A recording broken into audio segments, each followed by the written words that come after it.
Thank you so much, Michael. Really appreciate that. All right. We are doing good things here at the radio station because you guys are such wonderful donors. If you want to continue partnering with us, if you've never donated before and you would like to help us out in this ministry, call 785-621-4110. That's 785-621-4110 and give us your pledge today. Help us to get to our Carathon goal of $125,000. And if you want to come up here and visit with people in the state our radio station here, please feel free to stop by. I think we probably have some cookies and things out there. You can talk to some of our staff. You can find out, what does it take to run this station, and you can get any of those things that you would like to know. Come talk to them. I also want to remind you that you're listening to Divine Mercy Radio's Fall Carathon Light in the Darkness. You're on 101.7 KJDM Lindsborg, Salina, 105.7 KMDG Hayes, 88.1 KRTT Great Bend, 88.1 KVDM Hayes, 89.1 KGOH Colby, and 107.3 K297 AI Hill City. All right, we are going to get back to our interviews here pretty quickly. We're about to have George Toman on talking about the Marian Shrine Pilgrimage. But first, I want to get us to our trivia question for the 10 a.m. hour. Get those phones ready. If you're the first one to get this question right, we're going to put you into that drawing for a gift certificate to Messenger Traditional Catholic Books and Gifts here in Hayes. All right, here's your trivia question. What does RTT in KRTT stand for? Is it A, realizing and testing truth? Is it B, writing to tomorrow? Is it C, reaching through tiredness? Or is it D, radically totus tuus, which means radically totally yours if you know what the totus tuus thing is about? Is it A, realizing and testing truth? Is it B, writing to tomorrow? Is it C, reaching through tiredness? Or is it D, radically totus tuus? Call 785-621-4110 if you think you know what RTT stands for in one of our call signs, KRTT, 785-621-4110. Okay. We've got another special interview getting ready to come on here. We've got George Toman on the line, and George is a graduate of Fort Hays State University and has contributed to the One Body Show here on Divine Mercy Radio. George has also helped with a past Carathon. He has a doctorate degree in special education from the University of Nebraska-Lincoln and has a passion for sharing the Catholic faith with others. He and his wife, Carmen, now live in Gillette, Wyoming, and are members of St. Matthew's Catholic Community. All right, George, are you there on the line? I am. Can you hear me okay? Oh, good. Yes, sir. It is good to have you back. How are you doing today, sir? Oh, I'm doing wonderful. Thanks for having me on. I appreciate it. Absolutely. Is there anything that we missed on your intro that you want our listening audience to know? No, I'm no one special. So that is way more patting on the back than even needed there. So no, we are good. Everyone is special. You're a child of God, man. Amen. That's true. Yes. All right. Well, George, what are we talking about today? Yeah. So I was very fortunate, in previous Carathons, I know I talk about a specific topic or something. And this time, my wife and my mom and my brother, in the end of May of this past summer, we went on a pilgrimage to Europe, visiting various Marian shrines, which is hence why the talk's called Marian Shrines Pilgrimage. And so what I just want to do today is kind of share kind of the beauty of that pilgrimage, share some of the unique things that God did in my life, God did in other people's lives, and kind of give a little breakdown of some of the things that we saw, just because it was such a life-changing experience for a lot of people, including myself. And for those that have been faithful listeners to the channel for a long time, you know that for me and some of the previous One Body shows, I would talk about how in my family, the devotion to Our Blessed Lady is really important. And so about 2 years ago, a family friend in Wyoming, Father Jim Heiser, he's now quote unquote retired, but he's more busy than he was when he was actually, doing work in a parish. He went up to my mom and said, "Hey, I'm setting up this pilgrimage to Europe, and I would really like for you to go." And my mom, who has a very strong devotion to our Blessed Mother, I give full credit to her for passing that down to me, especially. She then called me up and said, "Hey, would you, Carmen, my now wife at that time, fiance, and my brother Rudy, would you also come with me to Europe for a variety of reasons? She feel comfortable, safe, and whatever. Plus, it's just good to have other family there." And she offered to, and I know Mom wouldn't like me saying this, but I'm going to say it anyway. Mom was willing to pay for a good number of the trip and paid for essentially all of it for us. And so I give credit to my mom. I'm very lucky at even now 36 years old to still have a mom that spoils me. And she basically provided the opportunity for myself, my wife, and my brother to go with her on this pilgrimage. So I start with that because Mom, one, I love you, and two, I give full credit to her for really kind of sparking this. And so we start there. So let's give all credit to my mom there. For anyone interested, this pilgrimage, there's a lot of different traveling agencies and different groups. What our friend Father Jim, what he used was Nativity Pilgrimage. So essentially, you can see this kind of outline. And Cody, feel free if you need anything, you just interrupt me and then and go that way. I just want to be sure to say that too. Sure. But again, we started the day after Memorial Day, and then we came back a few weeks later, right into about near the middle of June. And I'll quickly go through, and I'll talk about some special moments here, obviously. But we started by visiting Lisbon, Portugal. Then we went to Santarém, went to Fatima, went to Porto, which is absolutely beautiful. We went to Spain, went to the Santiago de Compostela. We went to Avila, where St. Teresa of Avila birthplace, Alba de Tormes, which is where her religious order was. Went to Burgos in Spain, Loyola, which actually turned out to be really special for me there, and I'll share that in a bit. Then we went to France. We went to Lourdes, which has a really funny story attached to that.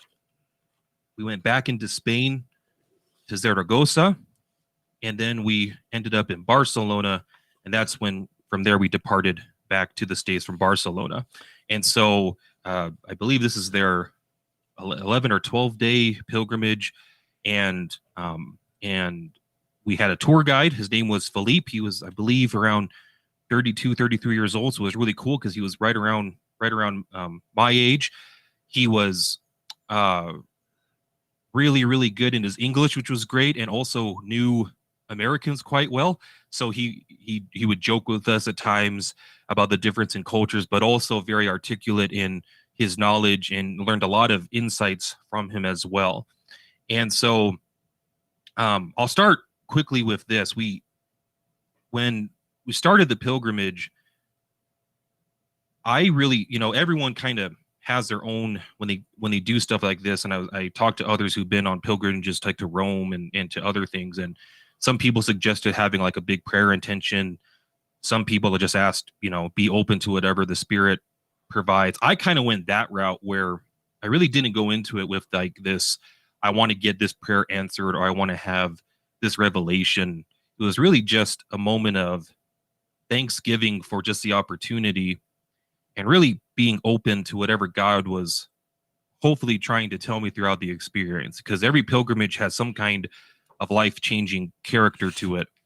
The question was I going to be humble enough to listen to it? So I was really praying for that humility to be able to listen to God's voice and really be able to experience whatever he wanted me to experience. And that was definitely answered. So we began in Lisbon. There were some really cool things we did there. Really good food in Lisbon. A lot of historical things that were very beautiful. But the beauty started when we got to Santarém, which is a small town in Portugal. And then for the audience, I'm not the best articulator for languages. So if I screw up in some and you're like, it should be this way, I agree with you. I apologize. So I'm going to try my best with the pronunciations. But went to this little town called Santarem, and there's this church called the Church of St. Stephen. It has a very special place in the history of the Catholic Church even. And so I got to share this story first before getting to the actual moment. So back in about the 1200s, about 1220-ish, based on what we learned, and I did some research last night, and that's about 1225 is what people are kind of saying. There was a woman, I don't know if she was young or not, but there was a woman who was married, and her husband was unfortunately unfaithful to her. And the story goes that she was desperately trying to get him to reconcile himself with the church, reconcile himself to their marriage, and she continuously tried to help him kind of come around, stop being unfaithful, stop cheating, whatever that looked like, and he just wouldn't do it. So she was getting very desperate. She out of desperation, she goes to the local town witch, a sorceress, if you will, using the formal terms there, and basically said, look, I really want my husband to start loving me again and be faithful to the marriage. And the sorceress said, I can help you with this, but you need to go to the Catholic Church, to St. Stephen, and you need to get a consecrated host. This woman obviously was Catholic, and the witch was saying, hey, you need to go and get this consecrated host. Now, anyone Catholic knows that's not a good thing. Whenever someone, like a sorceress or witch wants to get the Eucharist, that's why we're very concerned at the altar when we distribute communion to be sure that when the Eucharist is given, it is immediately consumed. So anyway, the wife, out of desperation, says, okay, I'm going to go do that. So the next time she goes to church, she has her veil on. She's there attending, participating in the Mass, and she goes to receive communion. She receives on the tongue, but instead of swallowing the host, she keeps it on her tongue. As she walks away, she takes the host out of her mouth, puts it on her veil, and starts to make her way out of the church. Obviously, there's a lot of wrong things going on here. However, almost immediately, she starts feeling a liquid from her veil. She's holding the veil, holding where that host is. She feels a liquid. As she looks down, and there is blood streaming from her hand. In fact, to where some other people that saw her thought that she hurt herself and were asking her questions. When she looked at the veil, she immediately saw the host bleeding. And that turned her heart to, rather than going to the witch and giving her what she wanted, which was that consecrated host, she immediately ran home, went to her husband, put the veil kind of away, and didn't say much about it. But she was, again, really confused, a little awestruck, all those things, what's going on. Fast forward to that evening, at least how the story goes. Both her husband and her are sleeping, and they wake up to this light that is coming from basically the trunk to where she hid the veil that had the consecrated host that was bleeding. And they both look at it and realize, and with obviously the Spirit's help, realize that this is Jesus, the divine mercy kind of just flowing upon them.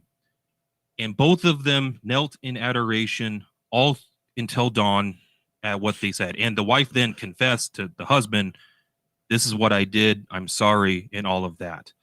Well, the next day, they immediately ran to the priest, asked for forgiveness for what they did, all those things, and asked the priest to come get that veil with the host and basically get it out of their house, because this is obviously now something very holy. And so the priest decides to go ahead and go over there.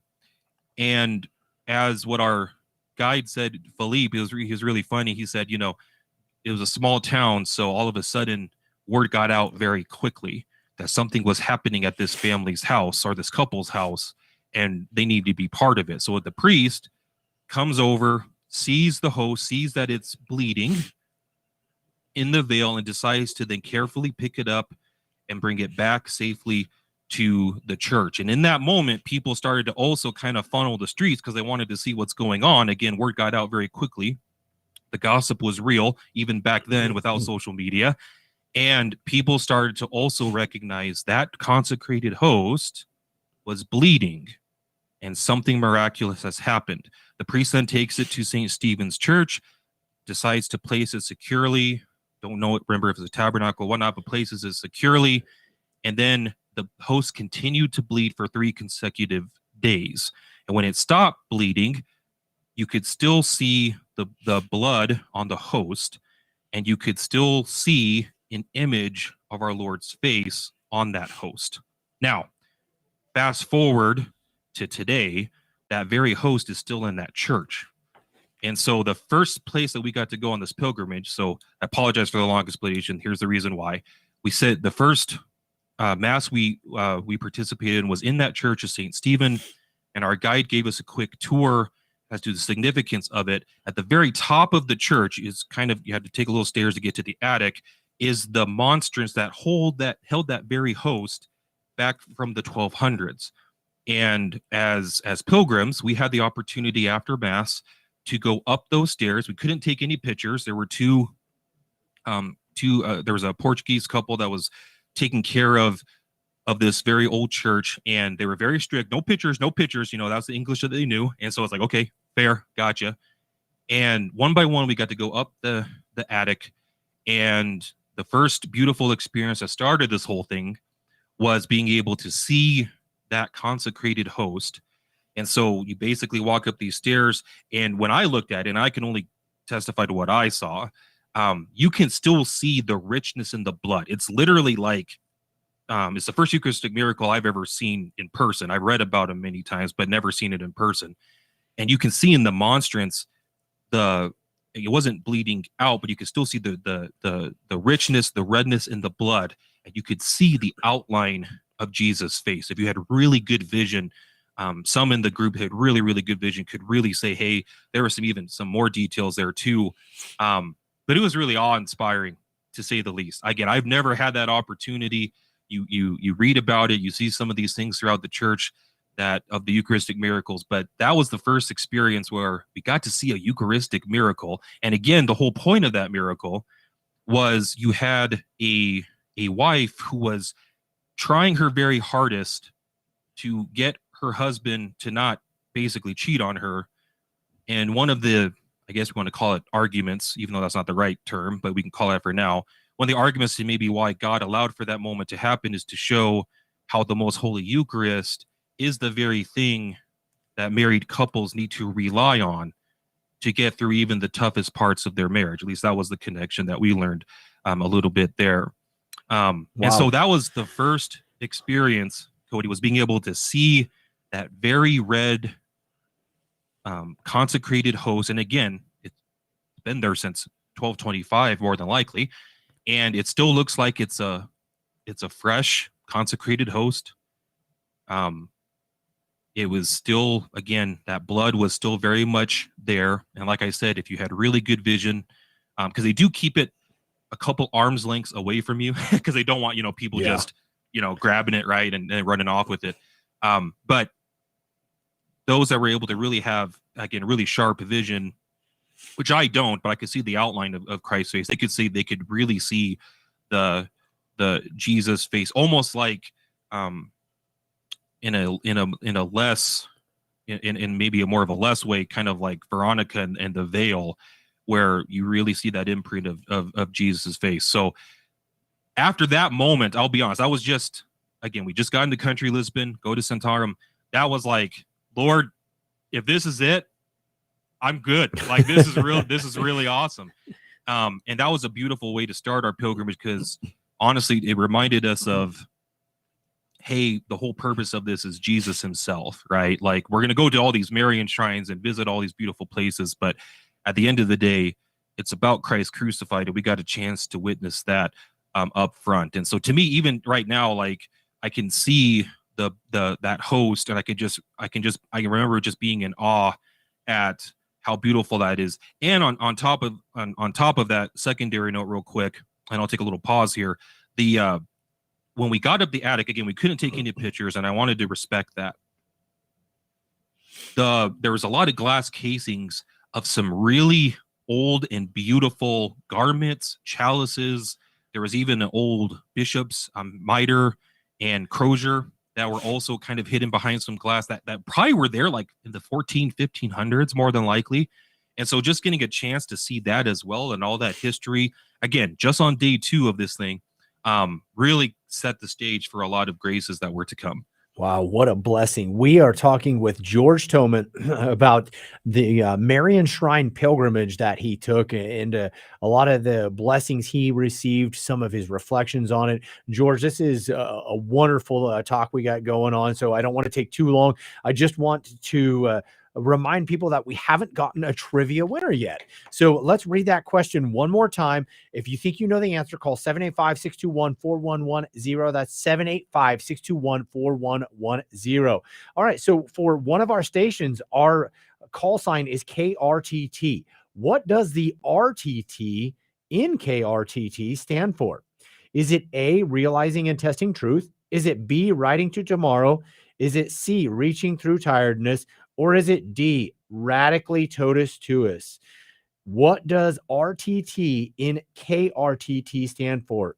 Is it A, realizing and testing truth? B, writing to tomorrow?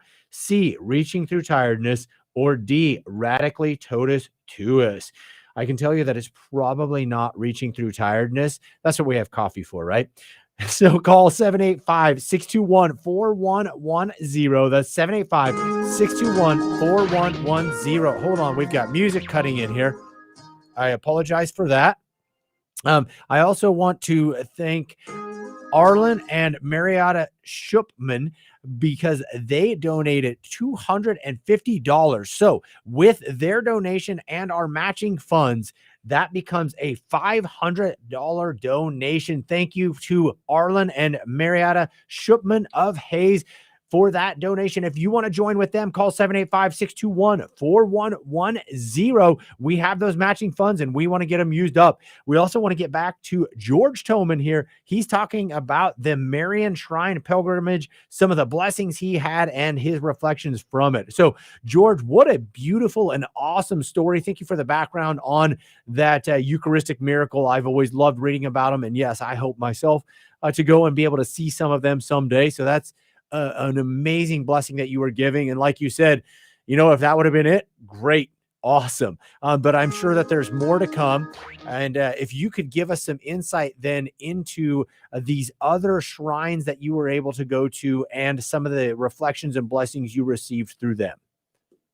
Yeah. So right after that, at Centaurum, we then proceeded our way to Fatima, which for my family was a big deal. My mother has a very strong devotion to Our Lady of Fatima, or Our Lady of the Most Holy Rosary. And we're driving up to Fatima, and I could tell that something special was going to happen. Either some miracle was going to happen, or at least we're just going to get filled with a lot of graces that come away. Again, my cup's already full. Seeing, I didn't mention this earlier. I'll quickly say it. Like, I remember reading from a priest, or maybe I heard it online, one of the two, saying, and he actually experienced was probably a Eucharistic miracle that's still in kind of process of the Vatican to be completely affirmed as such. But he basically said, when you see it with your eyes and experience it, it's kind of weird because it's just proof that the Eucharist is the body and blood of our Lord Jesus Christ. Like, you can't explain that any more than that. So, and the reason why it's a little bit weird is because sometimes, we want faith to be able to truly know that it's there and everything. And that 100%, you need faith to come to accept that. But when you see this kind of that surrendering of, yes, like, Jesus, you're here. And so again, it's one of those things where it's like, my cup's full, whatever, Lord, you're bringing. And he brought quite a bit. So we get to Fatima, and the evening before, or actually, just one second there. Oh, sorry. Go ahead. All right, go ahead. Sorry, we're having a little bit of technical difficulties, and I didn't want to miss out on any of your story. We've got something going on with the phone app that keeps cutting in, but you're good to go, George. Pick back up where you were at. No problem. So we're at Fatima, and every night in Fatima, when you get there, I think it's at 9:30 in the evening their time, they have a rosary and then some form of a procession. So when we got there, and I believe that was a Wednesday night, I wanted to go to that, and it was optional for those, because again, sometimes the evening you just want to go rest, especially with the jet lag and other things. I didn't care. I wanted to go. Mom wanted to go. Wife wanted to go. Brother wanted to go. So we all went to the Rosary. There was at least, I would say, 150, 200 of us there, and that was on the low end of what it was usually, at least what I heard for averages in terms of who shows up to those things. And we prayed the Rosary, did a great job. They prayed the Rosary in multiple different languages, so every decade had a different language said in Hail Marys and all that, which is really cool. And then there was a procession around the courtyard. So the courtyard there in Fatima is between two basilicas. I call it the old and the new basilica. But there's a Basilica of Our Lady of the Rosary, which is the old one, and then there's the Basilica of the Most Holy Trinity, which is the new one. And so in between, there's a courtyard, and we started to do a procession in that courtyard. At the time, I didn't know what was really happening, other than it was a procession. So we all have our candles, and we're singing, Marian hymns, which is all beautiful.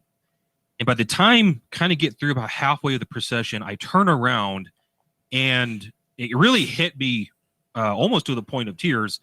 They were processing a statue of Our Lady of Fatima. I don't know if it was like the statue that has John Paul II's, bullet, the crown, and all that stuff in there, but it was at least a statue that they were processing with the crowd, and I was well ahead of it with my wife, and I was just like, oh, this is awesome. Like, this is the real deal. Like, this is really, really cool.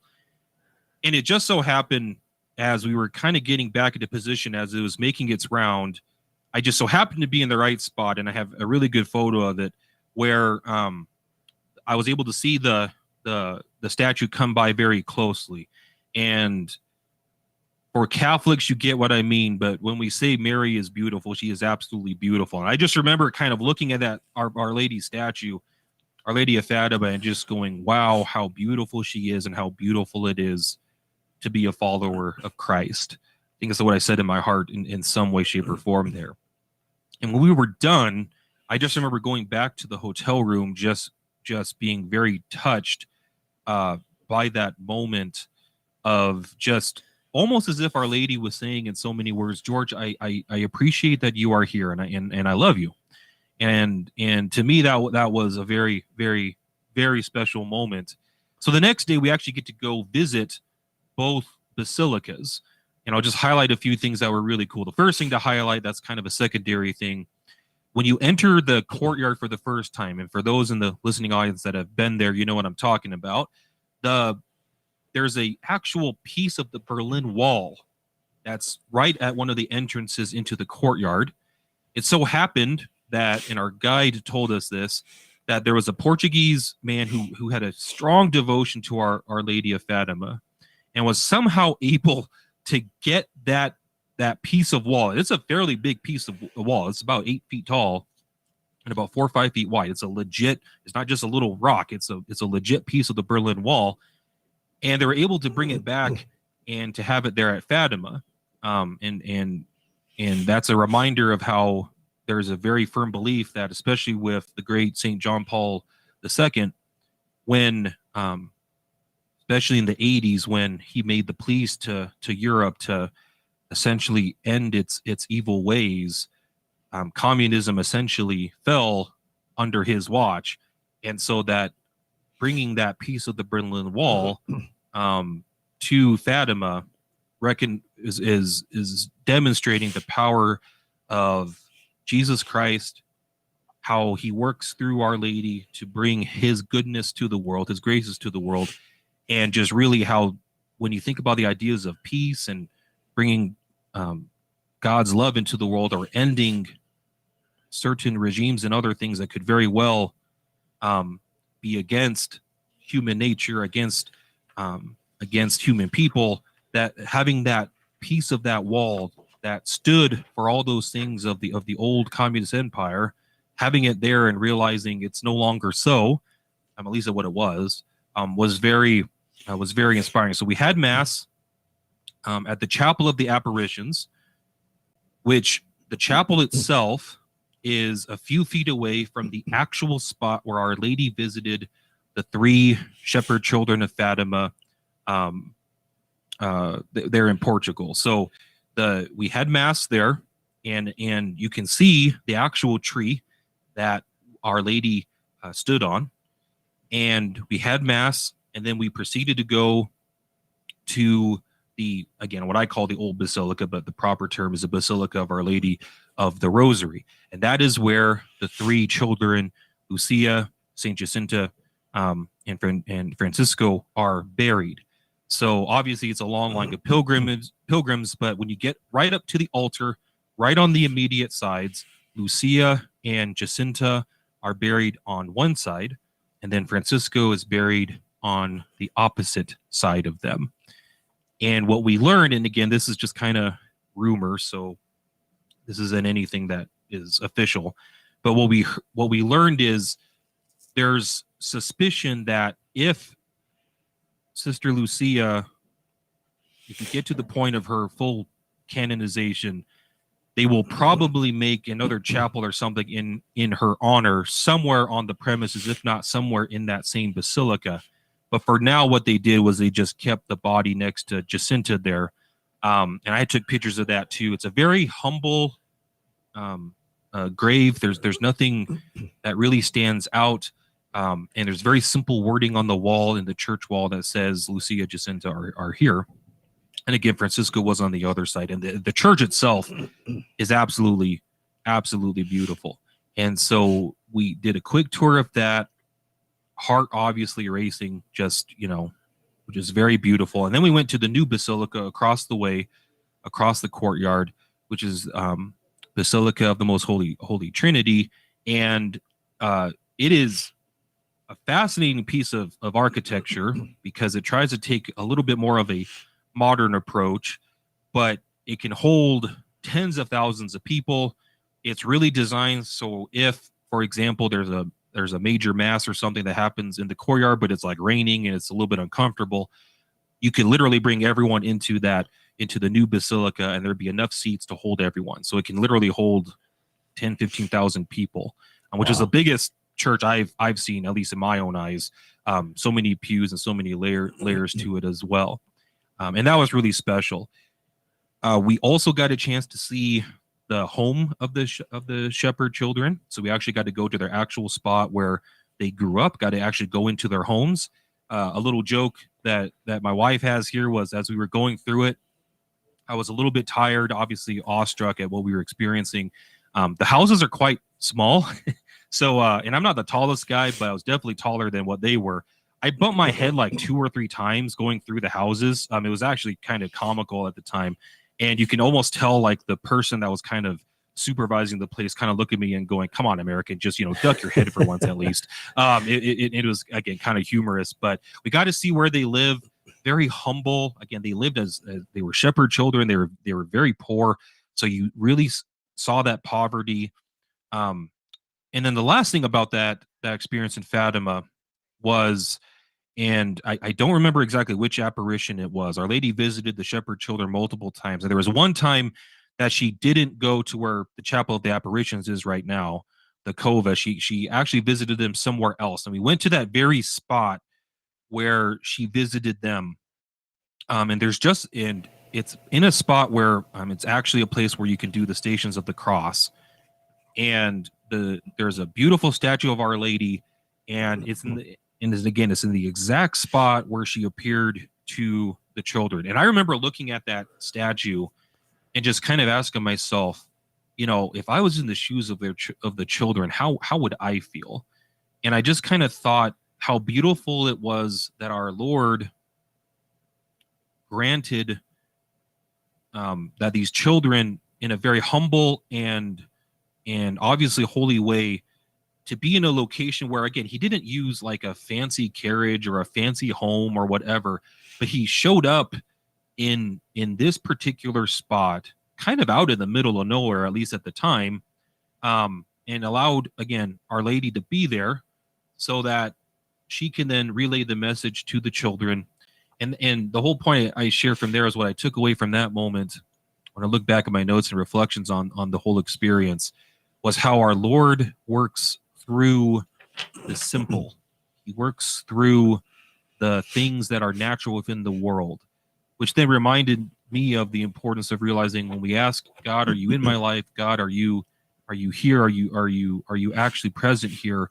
To remember that he is, because he's not going to come down in a chariot. He's not going to come down as some fancy whatever. He comes in our natural experience. And that to me was a big takeaway of the humility that we have. We have, again, Our Lady, Queen of Heaven and Earth, granted by our Lord and Savior Jesus, God the Father, to be here in this moment within our humanity, though she obviously deserves all of the accolades of the world. And instead she's here to present a message that her son really wants us to know, so that then we ourselves may change our lives to be able to faithfully follow the gospel. And I walked away from that going, wow, that's so beautiful of how God works through the humble. And it's important to remember that's a key piece of the Christian life is, we could be as smart as we want. We can be as whatever, but it's all about the humility of understanding who we are in relationship to God. And that to me was a very beautiful kind of a freeing moment where you just realize God's going to work in the natural, and you don't have to be all caught up in God, grant a miracle in my life. No, he's granting a miracle right now. Just learn to appreciate that. So probably didn't make too much sense there, but for me, that was a really nice moment of kind of reminding ourselves of the humility needed to be a Christian, and how that humility then allows God to work in just extraordinary ways, which is so very awesome. That is beautiful, George. Thank you so much for those reflections on that. You're listening to Light in the Darkness, our Divine Mercy Radio's fall carathon. We have that carathon goal of $125,000. We're chipping away at it. We had an anonymous donor that I want to thank, who gave us $250 here just a few minutes ago, and I want to thank them for that and let you know how much we appreciate that. And also ask that if you're out there and you want to collaborate with us, join with this anonymous donor. Their $250 donation became $500 due to the carathon funds that we got beforehand. We have these matching funds, started the day with $43,408 in matching funds. So when you give, your donation is automatically doubled due to those matching funds. Join with that anonymous donor and call into 785-621-4110. That's 785-621-4110 and help us out today. Help us to keep these radio waves going.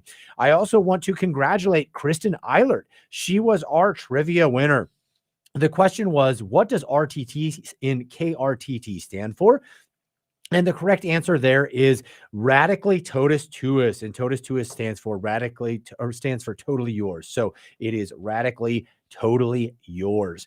All right, now we're going to get to our second trivia question of the hour. Get those phones ready. 785-621-4110.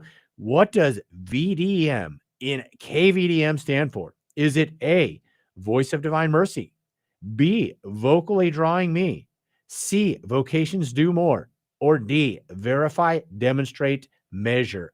What does VDM in KVDM stand for? Is it A, Voice of Divine Mercy, B, Vocally Drawing More, C, Vocations Do More, or D, Verify, Demonstrate, Measure? Call 785-621-4110 for your donation, or for your guess, or for both. If you get that question right, we'll put you in a drawing to a gift certificate to Messenger Traditional Catholic Books and Gifts in Hayes, and we'll do that at the 6 o'clock hour. Let's get back to George Toman talking about his Marian Shrine pilgrimage, and he's giving us some of the reflections he had on that, telling us about the spiritual blessings he received, and helping us to really enter into what an amazing thing it is to be able to go on these pilgrimages. So, George, let's get right back into your story. Yeah, no, thank you there. So I know I stand between you and lunch and everything. So no, you're fine. I have two more big things kind of to share with a lot of subparts to them. So we get done with Fatima, and we visit the port town of Porto in Portugal, which is absolutely beautiful. I fell in love with Porto fairly quickly, just where it's at, and the food was everything was really great. But fast forward, we went a day later. We went to Spain and went to to Santiago, where we visited the Santiago de Compostela, or commonly known as the place where Saint James the Greater is buried. Now, as the story goes, when Jesus died, rose, and then ascended into heaven, when the apostles had their Great Commission, Saint James was known that he went towards Spain. He went west, and he was one of the ones that went actually fairly far west, trying to get to the, as he would say, the quote unquote end of the world. And there's a backstory here of essentially two things. One, I'm a big fan of the Santiago de Compostela because, as a former altar boy that loved having the incense and being responsible for that, in this cathedral, there's a really big thurible that's hanging from the rooftop, and it's about the height of a small child. It weighs quite a bit, and they swing this big thurifer back and forth on special occasion. And the reason, there's a lot of reasons why they do it, but one practical reason why they do it is because there in Spain, in Santiago, is the end point of what we call the Camino, which is a journey where where you walk, and it's the Camino of St. James, and that is the end point of this little pilgrimage. And so you have these people that spend literally 3 to 5, even longer weeks, kind of walking across France, across Spain, to get to Santiago to end their pilgrimage, again popularly known as the Camino. And I really wanted to see that thurifer in action. Like, I really wanted to see the incense in the church, but it only happens in special occasions. So I knew that we're not special enough for that to happen. So, we would have to be lucky enough to fall on a feast day or something that we would be able to see it. The second component that made Santiago so fascinating to me was my brother has a devotion to St. James because that's his confirmation saint. And similar to a lot of us, when you choose a confirmation saint, you may not know everything about that saint, and you may not know all of the things that saint is going to, provide, or what they've done for Christianity. You just kind of maybe choose a name. And my brother chose St. James. And at the time, again, like a lot of us, didn't think much of it. But now for him, St. James, he has a great appreciation of for a variety of reasons. So as we're traveling to Santiago, I remember looking at the church calendar and realizing that on the day that we were there, it would be on the day of the visitation of the Blessed Virgin Mary. That would be the day from the church's calendar that we would be in Santiago. And I thought to myself, we might get lucky here. Marian feast days, usually, we do special things in the church, as all of us Catholics know. And so I was kind of keeping my mouth shut because I didn't want to keep my hopes up. We get to Santiago, and the church on the outside the cathedral is just absolutely beautiful. Absolutely beautiful. It's just stunning. And we're standing in the courtyard, and there's these pilgrims who are finishing their Camino, and they're walking with their bags. They smell, but they're so happy. And they finish the Camino, and we're cheering them on too. It's a really cool moment. We get into the church, and I see that thurifer. I see that big, incense burning thing, and I'm like, I really hope to see that thing swing today, because we're going to have mass in the cathedral at 11 o'clock that morning. And Philippe, our guide, says, "Hey, you're lucky. They're going to swing that today." Awesome. And my heart just like, oh my goodness. Like of all the things, like, I thought my cup was full after Santarem. It's now overflowing beyond belief here at Santiago, in the cathedral. And it's so cool because we got to to go into the crypt. We got to kneel before the tomb of St. James, which is really solemn, really cool. You go one at a time to go down there. And that was really awesome. You got to see the whole church, which is absolutely beautiful. And then we get to the Mass. And I remember, and it was so cool because it was, I believe it was the Visitation of the Blessed Virgin Mary, because the Mass, the bishop also presided at the Mass too. So not only did we get a chance to see the Thurifer in action, but we participated in a Mass with the local bishop on this Marian feast day, which again, the Marian pilgrimage, all that stuff, just everything, again, just couldn't time it any better. Only God himself could do that. Thanks be to him there. And so we go through Mass. It's beautiful.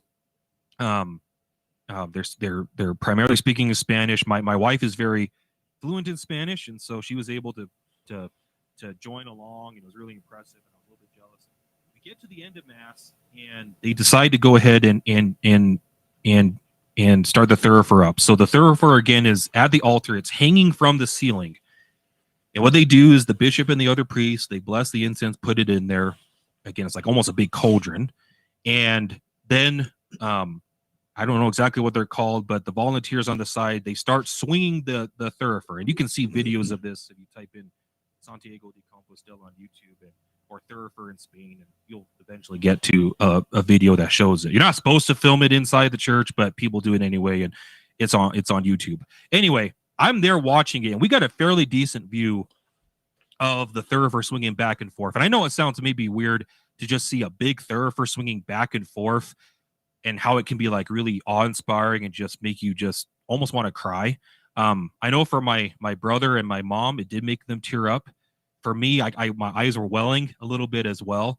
And it was just, for whatever reason, you could tell the Spirit was there working in our hearts. And it worked on a lot of the other pilgrims, not only in our group, but also in the entire building. Because again, this is the end point of the Catholic Camino, and these pilgrims who spend weeks of their life walking and treading in probably unknown territory, more than likely, now finally finishing this journey.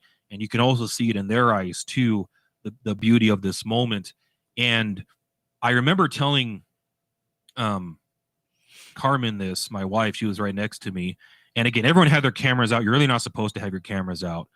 And Carmen asked me, should we, just do it for kind of a memory? And I said, I can see this on YouTube 100 times. I've never seen it in person. Yeah. Let me just appreciate that right here. So I never took a video of the Thurifer swinging.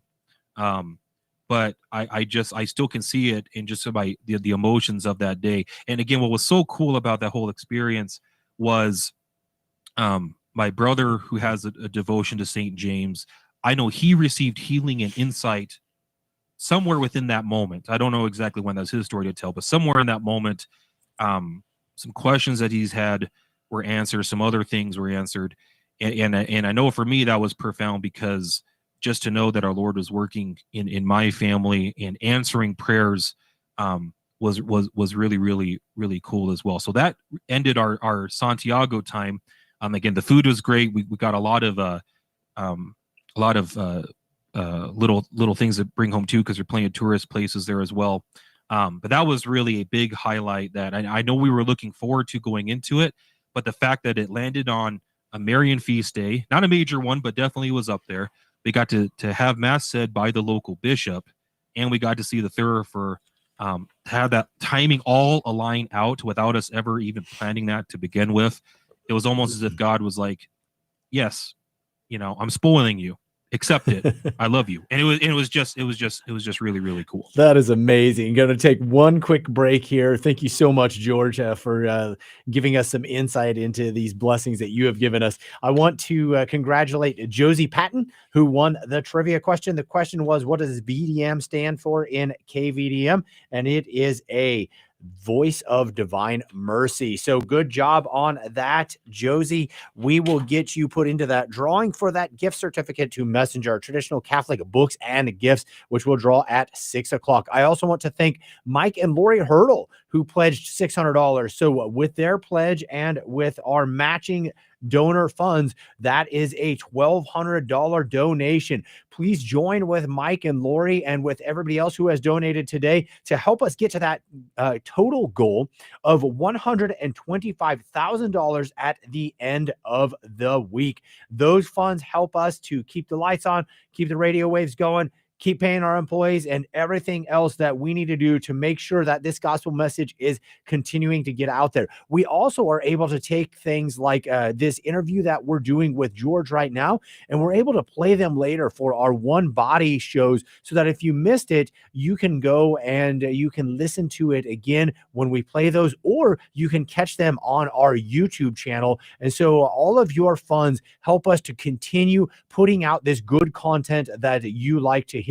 Call 785-621-4110. That's 785-621-4110 with your pledge today. Whether it's $10, $20, $50, $100, or $1,000, whatever it is, it helps us to keep going. And we thank you so much because you are so amazing. We have wonderful donors. 785-621-4110. All right, George, we could spend a lot of time. Unfortunately, we only have about 10 minutes left. So I want you to pack in as much more of your amazing trip that you had and the spiritual blessings that you were able to receive and impart them on our listening audience in these last few moments. No, yeah, you bet. So I will skip forward a little bit because I do want to get to the story of Lourdes. But between Santiago and Lourdes, we visited Avila, Alba de Tormes, which is where, again, Saint Teresa of Avila, her remains are actually at, or the majority of them are anyway. And so we got to see the actual sepulcher of Saint Teresa and some of the other first degree relics, which were really cool. We also visited Burgos and then Loyola, which is in the Basque country of Spain, which in and of itself is just a fascinating cultural experience. And Loyola, like I said earlier, had a very special place in my heart. Long story short on that, Loyola was St. Ignatius of Loyola, where we visited, I should say. His home that they essentially turned into kind of a little museum, and also there's a church there. St. Ignatius of Loyola was the founder of the Jesuit order, and the late Pope Francis was a Jesuit. But the primary duty of the Jesuits was to defend the faith during the Protestant Reformation. That was one of their main duties from the Pope, was to go do that.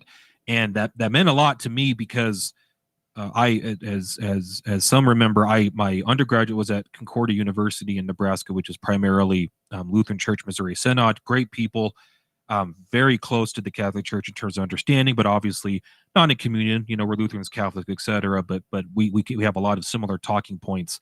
And when I was an undergraduate, I actually asked the intercession of various Jesuit saints to help me kind of defend the faith, if you will, against some of, not the professors. They were actually very nice and actually liked when I talked in class, but some of the students, maybe some of the pre-sem guys who wanted to try to one-up a Catholic. I needed wisdom to help kind of help me in those conversations. And so I actually had some devotions when I was younger to priests in the Jesuit order who are canonized saints to kind of help me. And it actually fairly worked out pretty well there. But Loyola was really awesome to see because of just the beauty of the church and also the history behind St. Ignatius and what he did for the church as a whole.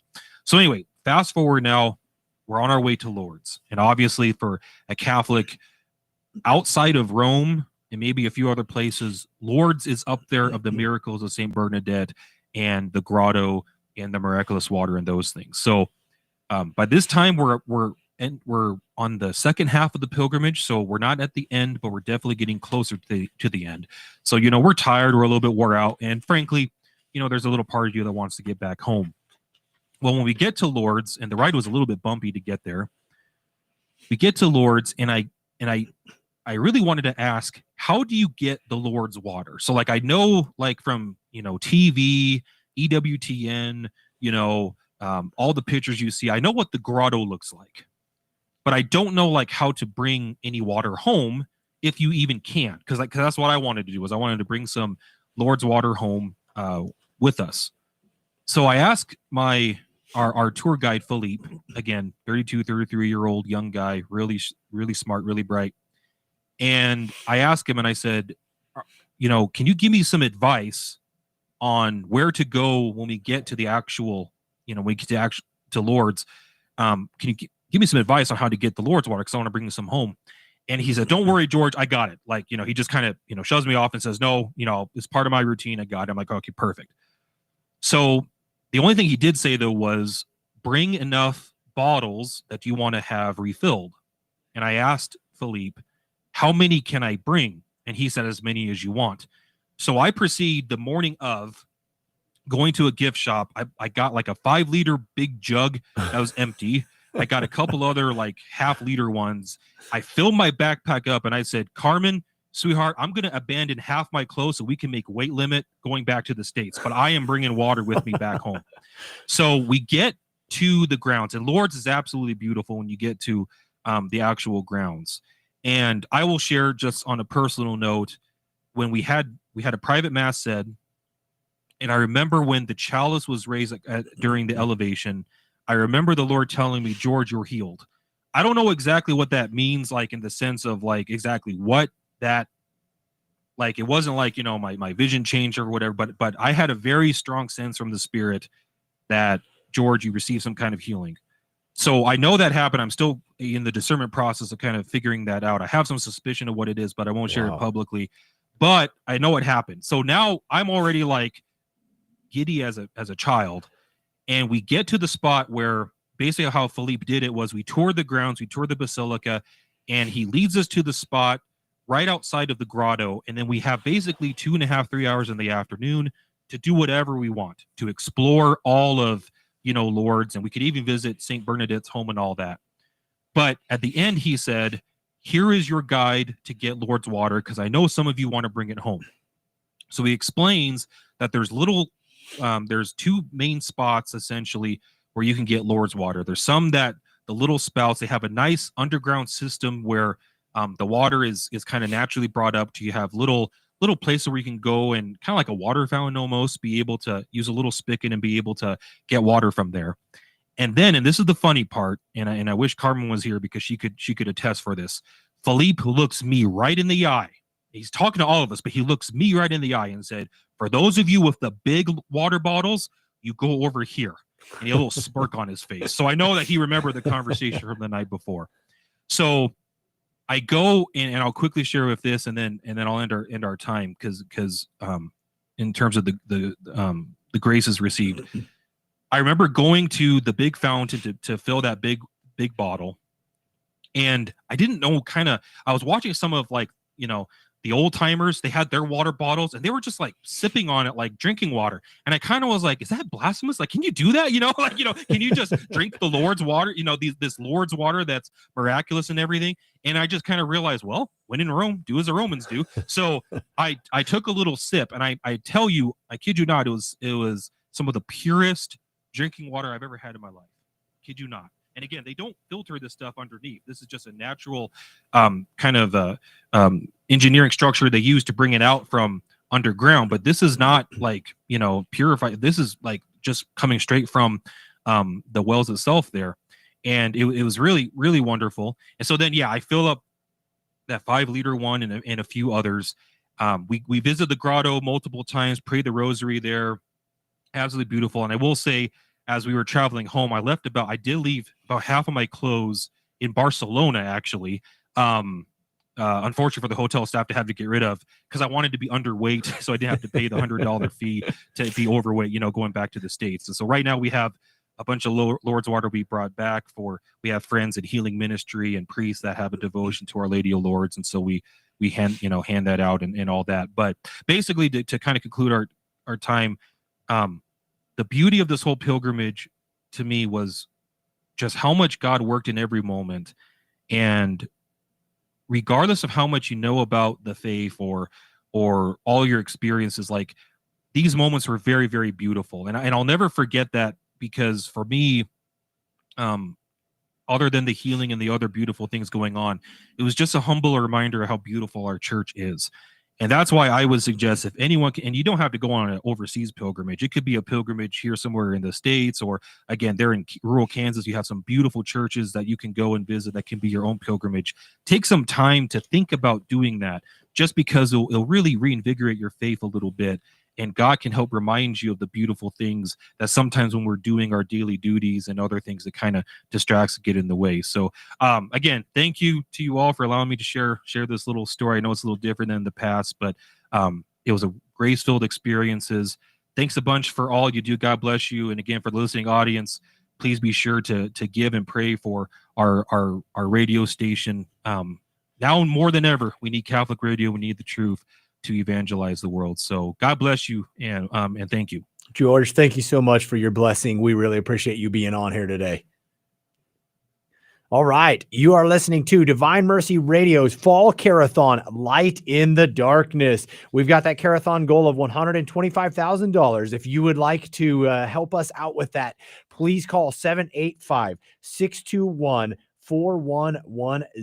That's 785-621-4110. You're listening to Divine Mercy Radio, 101.7 KJDM, Lindsborg, Salina, 105.7 KMDG Hayes, 88.1 KRTT Great Bend, 88.1 KVDM Hayes, 89.1 KGOH Colby, and 107.3 K297 AI Hill City. We will see you after the break.